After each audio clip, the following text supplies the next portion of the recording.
galera de trevas, sejam bem-vindos ao canal Eu, Você e os Mistérios da Escuridão. Eu sou o GRP e tenho um imenso prazer de poder estar aqui novamente junto com vocês para contar mais uma nova história.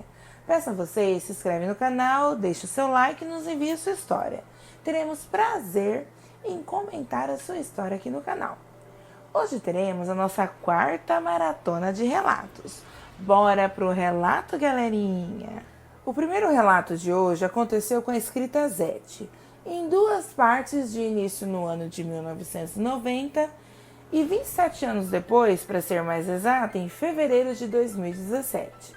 Um relato bem recente. Vamos ao relato. Oi, GRP, meu nome é Zete. Tenho 40 anos, sou policial, não vou revelar a você que nome uso no meu trabalho nem qual a minha patente. Mas posso te garantir que nos dias atuais tenho um certo cargo importante perante o batalhão a qual faço parte. Claro que tudo que vou relatar a você aqui foi confidenciado a você no particular, para que você pudesse ver que a minha história era verídica e verdadeira. Peço a você que, por favor, não mostre fotos e documentos destinados a você como prova da veracidade dos fatos que vou relatar a seguir, para evitar maiores problemas perante a justiça. Lembrando, GRP, que a primeira parte do relato que vou lhe contar aconteceu comigo no ano de 1990. Eu tinha 12 anos e morava com minha mãe e meu padrasto num sítio no interior de São Paulo. Devido ao relato ser intenso e muito forte, não vou revelar aqui o nome da cidade em que morava nessa época. O que posso dizer é que a cidade ficava no interior de São Paulo. Minha mãe estava grávida de meu irmãozinho, filho dela com meu padrasto. Minha mãe era viúva, meu pai morrera muito jovem, deixando apenas eu e minha mãe. E ela se envolvera com esse senhor chamado Antônio. Juntou os trapos com ele. Era o termo que ela mesma dizia. E assim minha mãe seguiu sua vida. Meu padrasto não era uma pessoa ruim para mim, mas também nunca me defendeu ou me apoiou em nada. E eu tive a prova disso em fevereiro de 1990. Naquelas redondezas, meu padrasto tinha um freguês, que sempre comprava gado dele. Esse freguês do meu padrasto se chamava Jerônimo. Era um homem de 39 anos, tinha 1,90 m de altura, muito estranho, peludo. O homem tinha um cheiro estranho. Parecia feder cachorro molhado, unhas longas e muito sujas. Suas roupas de grifes, novas e impecáveis, não ajudavam em nada para que o seu odor horrível e suas maneiras grotescas fossem escondidas. Então ele virou para o meu padrasto e disse: "Viu, Toninho, eu preciso de uma moça para limpar a minha casa. Quero contratar a sua enteada." Minha mãe disse: "Ela é muito nova ainda." Mas meu padrasto era quem dava a última palavra naquela casa. E disse: "Ela vai completar 13 anos. Pode muito bem trabalhar." E acertou com um tal Jerônimo para mim começar a trabalhar para ele. Deus é minha testemunha que implorei a minha mãe para não me deixar ir trabalhar para aquele ser estranho. Mas ela nada fez. Então, na manhã seguinte, comecei a trabalhar para ele. Eu ia todos os dias de bicicleta e voltava de bicicleta embora. Seria só meio período, na parte da tarde, já que de manhã eu estudava na vilinha próxima ao sítio. Cada dia que se passava, coisas estranhas aconteciam durante o trajeto da minha volta para casa. Eu voltava sempre umas 7, 8 horas da noite, e pela estrada de terra que eu passava, algo me perseguia. Eu não sei o que era. Toda vez que o capim alto em volta da estrada se quebrava, um cheiro de enxofre se alastrava pelo ar. Uma certa tardezinha, que eu estava próxima do sítio do meu padrasto, olhei para trás e vi ao longe um ser no meio da estrada. Era um ser gigantesco, com olhos vermelhos que brilhavam feito fogo. Aquilo estava de pé, em duas patas. Era muito peludo, parecia um enorme cachorro negro. Corri para casa sem olhar para trás, chorando. E minha mãe disse: "Toninho, só pode ser um lobisomem." Meu padrasto foi lá, viu, procurou e não tinha nada. Então meu padrasto disse: É mentira dessa menina, ela tá arrumando desculpa para não trabalhar. Minha mãe disse para mim, vou falar com o senhor Jerônimo para te liberar uma hora mais cedo. Assim você não volta tão tarde para casa. Então minha mãe falou com o tal senhor Jerônimo, mas ele não gostou nada da história. Depois disso ocorrido, percebi que ele começou a me olhar de um jeito estranho. Às vezes eu estava lavando a louça, ele chegava bem de mansinho, me cheirava e dizia, você é carne fresca. Vou pedir a seu padrasto que me dê sua mão. Quero você como minha mulher. Eu, ao ouvir essas palavras, saí de perto dele. E ele ria muito alto. E eu dizia, eu não quero me casar com o senhor. Ele continuava a rir, tão alto que me dava calafrios. Na casa apenas morava ele e sua mãe, que era acamada, e como tinha sofrido derrame, ela não conseguia falar direito. Hoje penso, GRP, como minha mãe foi omissa com relação a mim. Eu, se tivesse uma filha, jamais permitiria ela no meio do nada com um ser daqueles. Eu estava apenas com 12 anos. Seu Jerônimo não estava de brincadeira e pediu ao meu padrasto minha mão. Minha mãe negou. Meu padrasto titubeou. Estava na cara que ele queria se livrar de mim. E o senhor Jerônimo ficou furioso. Passou a me tratar pior ainda depois desse dia. Até que o que eu temia, GRP, aconteceu. Eu estava limpando o quarto da mãe dele. E ele chegou da rua, tomou um banho, me pegou pelo braço e me arrastou para o quarto dele. A pobre senhora na cama não falava nada, mas vendo a cena começou a se desesperar. Ele disse, agora você vai ser minha. Começou a rasgar as minhas roupas. Eu gritava tanto. Levei um tapa na cara. Os olhos dele passaram de negros para vermelhos feitos. Quando eu achei que ia ser estrupada por aquele nojento asqueroso, ouvi um grande barulho. Algo tinha caído no chão. Ele saiu de cima de mim, dando um salto sentido à porta. Mas antes de sair, olhou para mim com um olhar maléfico e disse, vadiazinha, não saia daí. Tem um brinquedinho aqui para você. E falando isso, passou a mão no seu órgão genital e saiu. Era sua mãe, que no desespero em me ajudar, tinha conseguido cair da cama. Ele gritava muito com ela. Velha maldita, eu devia te matar. Você só me atrapalha, encosto dos infernos. A janela do quarto dele estava aberta, somente com a cortina. E eu não pensei duas vezes. Pulei a janela e corri feito uma louca. Mas eu não corri para casa, não. Eu fiquei com medo dele me pegar no caminho. Afinal, ele era um lobisomem. Eu corri para o sítio vizinho mais próximo. Eu conhecia a dona do sítio. O nome dela era Rosinha. Ela era amiga de minha mãe.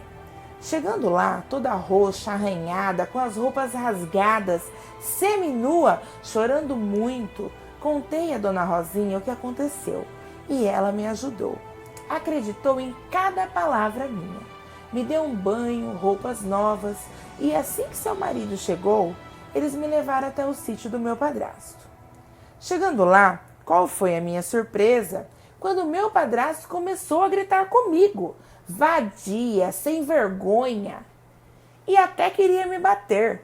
Ele falava, Jerônimo esteve aqui e disse o que você fez. Se ofereceu para ele pelada na cama dele e ele te jogou para fora da casa dele. Você não tem vergonha na sua cara? Minha mãe só chorava, mas não falava nada. E Dona Rosinha e seu marido me defendendo. Meu padrasto só não me bateu porque eles não deixaram. Então Dona Rosinha disse à minha mãe, Ana, você tem que defender a sua filha. Pare e pense como uma criança de 12 anos pode fazer isso, que aquele crápula diz que ela fez. Ele tentou abusar dela, olhe para ela, está toda marcada. Você é mãe dela, tem que defender ela, vamos, faça alguma coisa. Então, minha mãe disse a mim, Zete, por que você fez isso, filha? Se seu pai fosse vivo, ele teria vergonha de você. Então eu disse à minha mãe aos prantos: se meu pai fosse vivo, mãe, ele não permitiria que eu fosse trabalhar para aquele monstro. Minha mãe abaixou a cabeça, se calou e apenas chorou. Meu padrasto disse: fora daqui, aqui você não fica mais, sua vadia, vai embora. E minha mãe tentou falar com ele, mas ele disse a ela: Ana, você escolhe, ou vai com ela ou fica aqui comigo. E minha mãe resolveu ficar com ele. Eu só não fiquei na Rua da Amargura porque Dona Rosinha me levou embora para o sítio dela. Cuidou de mim, me tratou como filha, me deu amor, coisa que minha mãe nunca me deu. Só que com o passar dos dias, o sítio de Dona Rosinha começou a ser atacado à noite pela fera, o maldito lobisomem. Chegou a tentar entrar na casa, matou vários animais. E o marido de Dona Rosinha sempre recebia a bala.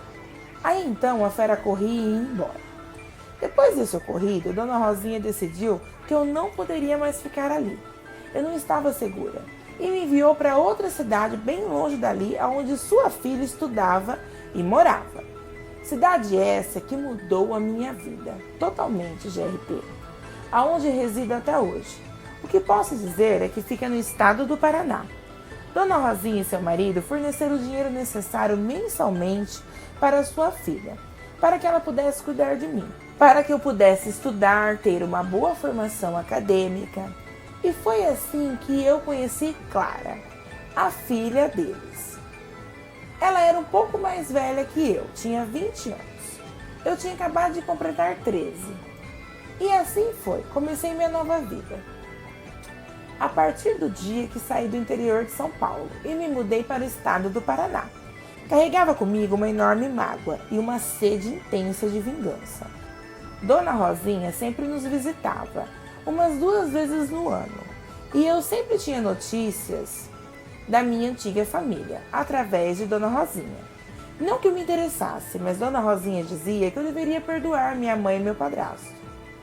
Aprendi a lutar diversos tipos de lutas: boxe, judô, karatê, kung fu, muay thai. Eu sempre fui fascinada pela autodefesa. Acho que de alguma forma o que aconteceu comigo aos 12 anos me traumatizou. Quando atingi a idade propícia, entrei para a polícia. Segui uma carreira exemplar, até chegar no patamar em que me encontro atualmente. Tive alguns namorados, mas nunca me casei. Não tive filhos. O trabalho era minha distração. Clara, filha legítima de Dona Rosinha, cuidou de mim e me acolheu. Depois de um certo tempo, ela se casou, teve filhos e foi morar com seu marido. Hoje eu tenho minha própria casa. Até então, nunca mais eu tinha voltado para o interior de São Paulo. Mas eu tinha um plano em mente. Enquanto eu não me vingasse daquele crápula desgraçado, eu não teria paz. Meu padrasto já tinha falecido. Ele teve o que merecia. Teve trombose e foi morrendo aos poucos, vendo seu corpo tendo que ser cortado aos poucos por causa da doença. Minha mãe ainda é viva e mora lá num sítio com meu meio-irmão caçula, já que durante esses anos que se passaram, ela teve mais 4 filhos além de mim. Então eu preparei as minhas malas, coloquei tudo no carro e parti do Paraná para São Paulo. Não para casa de minha mãe de sangue, mas para casa de minha mãe de coração. Aquela que realmente considero minha mãe, Dona Rosinha. Na minha mente, tudo preparado, cada detalhe, estratégia articularmente premeditada, incluindo o armamento que eu levava. Já que para mim, arma não seria um problema. Não disse nada para minha mãe Rosinha que eu iria para lá. Eu cheguei de surpresa. Ela ficou muito feliz por um lado, mas muito preocupada por outro, pois ela sabia bem o que me levara até lá. O tal senhor Jerônimo ainda estava vivo. Ele tinha 66 anos de idade. Minha mãe Rosinha não morava mais no sítio. Agora, ela vive na cidade, que tem nas proximidades do sítio. O sítio continua lá no mesmo local. Ainda é de propriedade de minha mãe Rosinha. Ela paga diariamente para o senhor ir lá cuidar de tudo durante o dia. E dos poucos animais que restam no sítio. já que o marido de Dona Rosinha também já é falecido há algum tempo. Como eu disse acima, minha mãe de sangue, Ana, continua morando no mesmo sítio.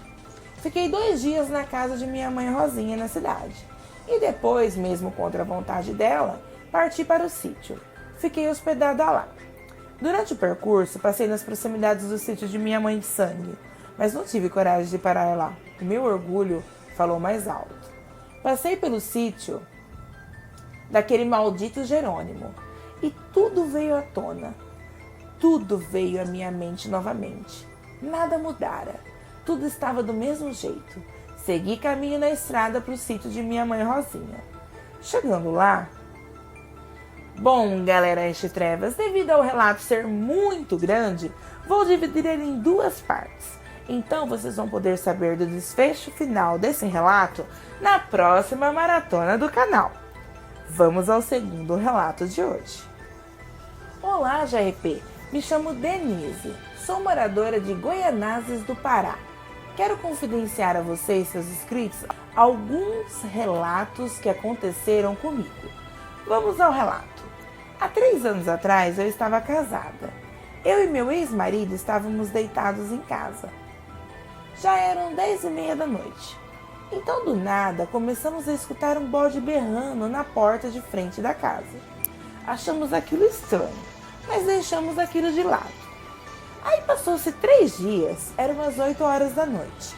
Eu e meu ex-marido começamos a brigar. A gente se xingou. Aí ele foi dormir em uma cama de solteiro na sala e eu na de casal no quarto. Na hora que deitei na cama, uma coisa começou a arranhar a cama e me agarrou. No escuro em que eu me encontrava, eu não consegui distinguir o que era aquele ser que fazia isso comigo. Eu lutei contra aquela coisa, tentando me desvencilhar dela, e saí correndo para a sala. E falei para o meu ex-marido dormir comigo no quarto. Aí eu falei para ele o que tinha acontecido e ele não acreditou. Falou que era besteira. Quando a gente se deitou, um bode apareceu no quarto e começou a berrar muito alto. Ele também viu e ouviu. Ele ficou com muito medo e falou: não vamos fazer nada, vamos tentar dormir, quem sabe isso vai embora. E do mesmo jeito que o bode apareceu, o bode sumiu. Outro relato que aconteceu comigo, minha amiga GRP, foi que todo dia eu fico sozinha com minha filha em casa. Aí uma semana atrás, se não me engano, minha mãe foi trabalhar. Fiquei sozinha com minha filha. Aí deixei ela assistindo televisão, como sempre faço, e vim para o quarto deitar na cama. E mandei uma mensagem de bom dia para uma amiga minha. Fiquei esperando ela responder, mas eu estava me vendo mandando uma mensagem para essa minha amiga pedindo socorro. Aí eu vi alguma coisa tentando abrir a porta. Essa coisa batia muito, parecia que ia derrubar a porta. Então, visualizei minha filha indo para a porta e chamei ela. Quando, para o meu espanto, surge a minha filha na beira da minha cama e diz: mãe, tem alguém lá fora, tá batendo na porta. Foi nesse momento que saí daquele transe em que eu estava e falei para minha filha que não era nada. E aquilo que estava batendo na porta parou de bater. E eu vi uma luz azul indo embora. Em 2015, eu fui para a casa da minha ex-sogra. Ela mexia com magia e incorporava espíritos. Nesse dia, eu dormi por lá. E toda vez que eu acordava de madrugada com vontade de fazer xixi, quando eu abri os olhos, eu vi um homem todo de preto com os braços cruzados. Ele ficava me encarando. Eu ia no banheiro, quando ia ver, ele estava na porta. Isso acontecia toda vez que eu dormia na casa da minha ex-sogra. Ano passado, no meio do ano, eu fui embora para Pacajá, no Pará. Lá eu morava na casa de minha avó. Nessa casa morava meu tio, minha prima e o filho da minha prima também. Minha prima e o filho dela dormiam comigo. Só que no quarto tinha 3 camas, 2 de casal e uma de solteiro. Aí, lá pelas 9 horas da noite, a gente resolveu deitar para dormir. Fechamos a porta. Mas eu não conseguia dormir. Quando deu 10 horas da noite, uma borboleta preta apareceu dentro do quarto. Eu não sabia de onde ela tinha vindo. Me senti incomodada e resolvi colocar a borboleta para fora do quarto. Coloquei a borboleta para fora, fechei a porta e me deitei. Me embrulhei. Aí eu vi o homem de preto, com os braços cruzados. Ele veio até mim e apertou com muita força a minha barriga. Aí eu pedi para dormir na cama com minha prima e ela deixou. E depois esse homem desapareceu. Em setembro do ano passado, vim embora para Goianazes e não aconteceu nada. Mas nesse ano, no mês de maio, eram 11 horas da noite e eu estava mexendo no celular, quando senti que tinha alguém me olhando. Olhei para o lado e lá estava aquele ser negro me olhando e depois sumiu. Eu não sei o que ele quer. Eu queria que alguém me ajudasse a entender o que acontece comigo e por que esse ser das trevas me persegue até hoje. Obrigada por me ouvir, GRP. Boa noite. O terceiro relato de hoje se passou com o inscrito Alex. Vamos ao relato. Olá, GRP. Meu nome é Alex, moro na cidade de Piracicaba. O relato que vou contar agora aconteceu comigo quando eu tinha 10 anos, no ano de 2014. Meu tio veio passar um tempo aqui em Piracicaba, na minha casa. Mas chegou o dia dele ir embora, então ele me convidou a passar uns dias junto com ele na casa dele, na cidade onde ele morava. A viagem demorou 3 dias, até que chegamos na casa do meu tio. A casa do meu tio ficava na cidade de São José das Piranhas, na Paraíba. Então chegamos, nos acomodamos, peguei minhas coisas e deixei lá. Passei um dia agradável. Meu tio tem o costume de ir para o sítio dele, entrar no mato e caçar. Toda vez que eu ia visitar o meu tio, ele sempre me levava junto com ele. Minha tia chamou a gente para almoçar. Almoçamos e fomos para o sítio, pois meu tio tinha uma grande plantação de milho. E atrás dessa plantação de milho tinha uma floresta, na qual era onde a gente ia caçar. Pois, segundo meu tio, tinha algum animal destruindo a plantação de milho dele. E meu tio desconfiava que era um veado. Peguei minhas coisas, meu tio pegou as dele, 2 armas. Meu tio me deu uma faca, meu tio mandou eu subir em cima de uma árvore e ele subiu em outra árvore. E lá ficamos até a noite cair. A lua estava muito bonita, era noite de lua cheia. Dali daquelas árvores aonde estávamos, nós poderíamos ver o tal animal que estava destruindo a plantação do meu tio, chegando, para que assim então pudéssemos abatê-lo de surpresa. Eu já estava quase pegando no sono, mas meu tio continuava acordado. Passando-se um tempo, eu comecei a ouvir barulhos vindo da plantação de milho. Meu tio fez um sinal para mim ficar atento, e eu fiquei com a faca na mão, e meu tio com a arma apontada. Pensamos que era algum bicho, mas quando aquilo apareceu, o que eu vi parecia ser vindo direto do inferno. Um grande cachorro negro de olhos vermelhos, com um rosto que parecia de um cavalo, só que com a aparência de um pitbull. Os dentes dele eram muito grandes, orelhas pontiagudas, as garras dele, que mais pareciam facas, eram muito grandes. O pelo dele era preto, com as pontas acinzentadas, e ele parecia não ter visto a gente. Meu tio apontou a arma para ele. Quando uma coisa inesperada aconteceu. Aquele cachorro, que antes estava de 4 patas, começou a se levantar e ficou em 2 patas. Eu fiquei com muito medo, fiquei muito assustado, quase caí da árvore. E tentava gritar, mas eu não conseguia. Aquilo começou a cheirar o ar como se tivesse sentido o nosso cheiro. E de repente olhou para mim e para o meu tio. Eu fiquei muito assustada, eu fiquei sem reação. Aquilo rosnava e soltou um grande uivo que arrepiava até a alma. Eu não conseguia acreditar que aquilo estava na minha frente. Então, aquela fera tentou pegar meu tio. Meu tio estava numa árvore mais alta, enquanto eu em uma um pouco mais baixa. Foi tudo muito rápido.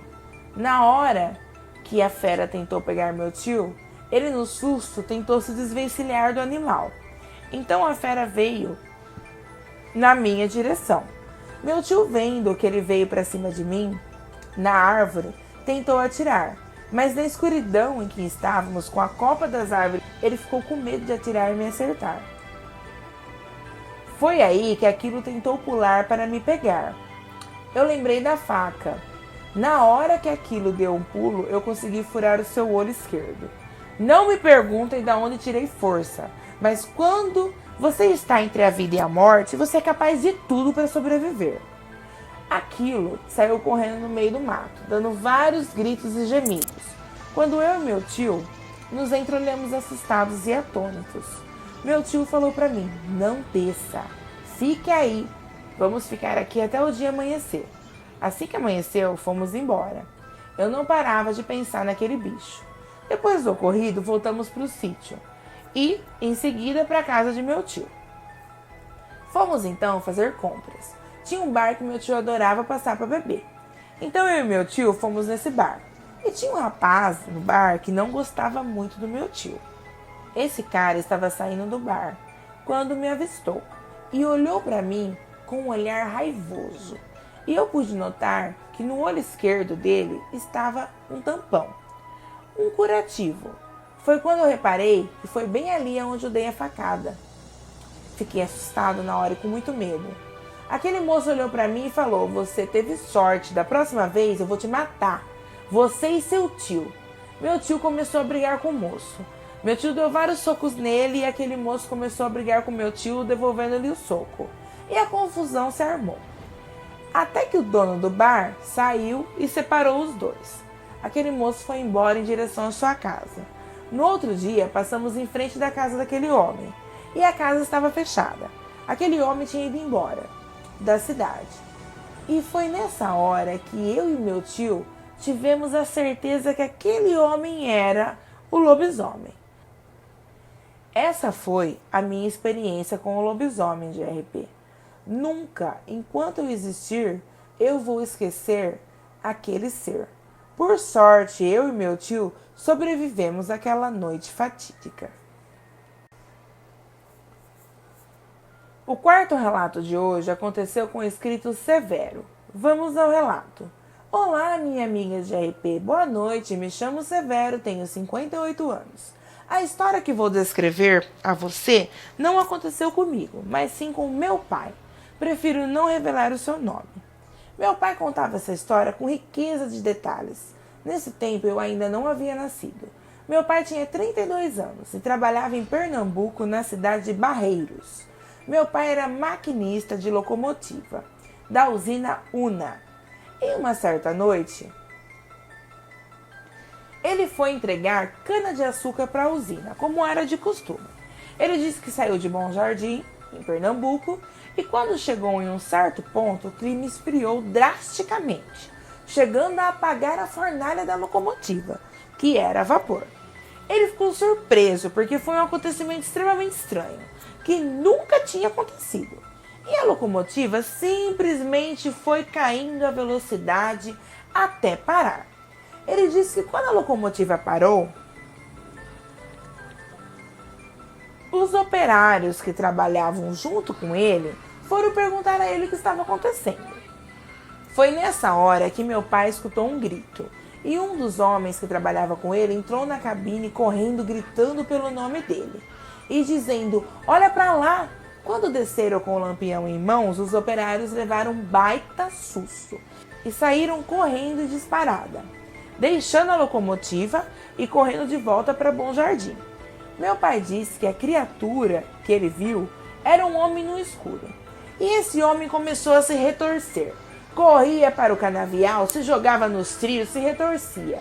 Meu pai disse que todos os que estavam ali ficaram horrorizados, que não acreditavam naquilo que estavam vendo e no que estava acontecendo.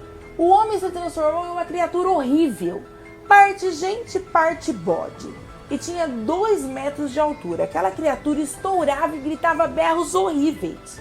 Meu pai e os demais companheiros dele não pensaram 2 vezes. Ninguém ia ficar ali para acender o fogo da locomotiva. Saíram correndo disparar do vilarejo mais próximo. Meu pai disse que correu tanto naquele dia que perdeu até um relógio de bolso que ele tinha, e sempre com a impressão que aquela criatura estava atrás deles. Chegando em Bom Jardim, já eram 3 horas da madrugada, bateram na porta da venda e o barraqueiro abriu a porta. E todos entraram e contaram o que estava acontecendo. O barraqueiro ficou com uma cara muito séria. Ele disse que já fazia algum tempo que aquela criatura estava pelas redondezas e contou que um amigo dele confidenciou a ele que quando foi colocar o fogo na cana, ele e mais 3 homens viram a mesma criatura, que estourava e dava gritos horríveis. E nesse dia, eles nem colocaram fogo na cana, saíram correndo. E diz que várias pessoas têm dado de cara com a tal criatura, que de uns tempos pra cá vinha aterrorizando aquele local. O barraqueiro disse que não sabia se era uma alma penada ou alguém que se transformava em uma besta, mas seu filho tinha uma forte suspeita de que um homem que batia na mãe e falava vários palavrões e morava ali nas redondezas é que se transformava no tal bicho. Algumas pessoas mais antigas diziam que quando alguém maltrata sua própria mãe, essa pessoa fica excomungada, amaldiçoada, podendo virar uma besta. Meu pai, ouvindo essas histórias, não teve dúvidas que estava lidando com algo sobrenatural. Quando amanheceu, voltaram para a locomotiva, acenderam a fornalha e foram embora para a usina. Chegando lá, meu pai levou uma enorme bronca do encarregado pelo atraso da entrega. Então meu pai e os demais companheiros de trabalho dele contaram ao encarregado o que havia acontecido e o motivo do atraso. O mais incrível, GRP, é que o encarregado do meu pai não disse nada. Ficou calado, como se já soubesse da história. Como se não fosse a primeira vez que o fato ocorrera. Foi aí que meu pai não pensou 2 vezes e disse ao seu encarregado: se não me transferir de horário, eu peço as minhas contas. E depois desse ocorrido, mudaram até ele de linha. Ele não passava mais por aquela linha. Depois daquele dia, meu pai nunca mais ouviu falar daquela criatura. Isso faz muitos anos. Meu pai hoje já não está mais entre nós. Ele morreu em 1999. Mas sempre que ele tinha a oportunidade de contar essa história, ele sempre contava do mesmo jeito, com todos os detalhes, sem nunca aumentar ou diminuir nada. Bom, GRP, essa foi a história que aconteceu com o integrante da minha família. Espero que você e seus inscritos gostem. Obrigada e boa noite. Bom, galera de trevas, essa foi a nossa maratona de hoje. Sinistra, sinistringue e sinistras. Quero agradecer aos inscritos Severo, Zete, Denise e Alex, que muito gentilmente nos enviaram suas histórias. A vocês, treva beijos. Então, se você gostou, se inscreve no canal, deixa o seu like, isso dá força para o nosso canal. Lembrando que a sua opinião é muito importante pra gente. Comente, visite nossa página, assista os próximos vídeos. Ative o sininho para que assim vocês possam receber sempre as notificações de vídeos novos postados no canal. Você também pode nos enviar a sua história através do e-mail ou do WhatsApp que ficam registrados na descrição abaixo. Sim, galera Trevas, teremos um imenso prazer em poder estar contando a sua história aqui no canal. Desde já eu quero agradecer imensamente a participação ativa de todos os inscritos e seguidores do canal. Silvio Santos Machado, Bruno Balieiro, Açueli Santos, Cleiton Araújo, Sandra Abreu, Raquel Borges, Cícero de Oliveira, Wilson Ataíde, Cláudia Laerte, Márcio Martins, Loba Negra, Cristiano Pífano, Moisés Filho, Jackson Santos, Jefferson Teodósio, Marcos César, Cártia Martins, a Anderson Rodrigues, Leandro Santana, Brício Oliver, Paulo Oliveira, José Jesus, Silvana Maria, Tiago, Contos Sobrenaturais BR, José Lopes. Todos vocês que comentam sempre aqui no nosso canal, meu muitíssimo obrigada. Treva beijos a todos vocês e até a próxima história.